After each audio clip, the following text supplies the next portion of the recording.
Assalamualaikum warahmatullahi wabarakatuh. Perkenalkan, nama saya Ajeng Marisa Putri dengan NIM 0142S1A0243 semester 3B Prodi Administrasi Pendidikan.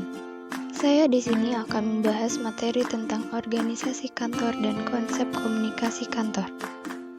Pengertian organisasi kantor. Organisasi adalah bentuk persekutuan antara dua orang atau lebih yang bekerja sama untuk mencapai suatu tujuan bersama dan terikat secara formal dalam suatu ikatan yang selalu terdapat hubungan antara pemimpin dan bawahan. Jadi, organisasi kantor adalah wadah bagi sekelompok orang yang bekerja sama untuk mencapai tujuan kantor. Dalam proses mencapai berbagai tujuan kantor tersebut, ada beberapa prinsip organisasi kantor yang perlu untuk diketahui dan dipahami. Tujuan organisasi kantor. Tujuan organisasi kantor tidak hanya fokus pada tercapainya visi dan misi perusahaan saja, namun juga meningkatkan penghasilan yang melebihi biaya produksi. Ini yang membedakan organisasi profit dan non-profit. Struktur organisasi kantor. Struktur organisasi adalah sebuah hierarki atau jenjang yang berisi komponen-komponen pendiri dan penyusun perusahaan yang menggambarkan adanya pembagian kerja dan bagaimana aktivitas dalam perusahaan yang berbeda mampu dikoordinasikan. Bagi sebuah perusahaan, struktur organisasi merupakan salah satu fungsi dasar bagi sebuah manajemen untuk mencapai target, strategi, dan sasaran yang ditetapkan oleh sebuah perusahaan. Beberapa struktur organisasi antara lain, yang pertama struktur fungsional, yang kedua struktur divisional, yang ketiga struktur matriks, yang keempat struktur komite atau proyek, dan kelima struktur tim kerja.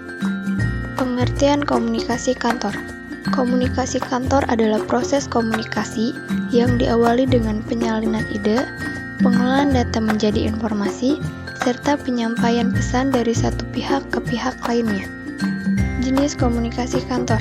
Beberapa komunikasi kantor antara lain, yang pertama, komunikasi atas ke bawah, yang kedua, komunikasi bawah ke atas, yang ketiga, komunikasi vertikal, yang keempat, komunikasi horizontal, yang kelima, komunikasi lisan dan tulisan, dan yang keenam, komunikasi koordinasi. Bentuk komunikasi kantor. Yang pertama, komunikasi formal. Dirancang supaya kantor atau organisasi mudah dalam melakukan pertukaran informasi, baik secara vertikal, horizontal, ataupun diagonal. Komunikasi ini dilakukan sesuai dengan struktur hierarki dalam kantor yang telah direncanakan sebelumnya. Yang kedua, komunikasi informal. Bentuk komunikasi kantor ini tidak direncanakan, tetapi muncul dari interaksi sosial antar pihak atau pegawai kantornya. Yang ketiga, komunikasi internal. Bentuk komunikasi yang dilakukan di dalam internal perusahaan atau kantor. Komunikasi ini dapat dilakukan secara formal ataupun informal. Dan yang keempat, komunikasi eksternal. Dilakukan dengan membawa informasi masuk atau keluar kantor.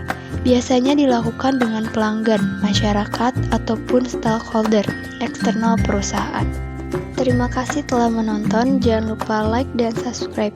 Bila ada salah kata mohon maaf. Wassalamualaikum warahmatullahi wabarakatuh.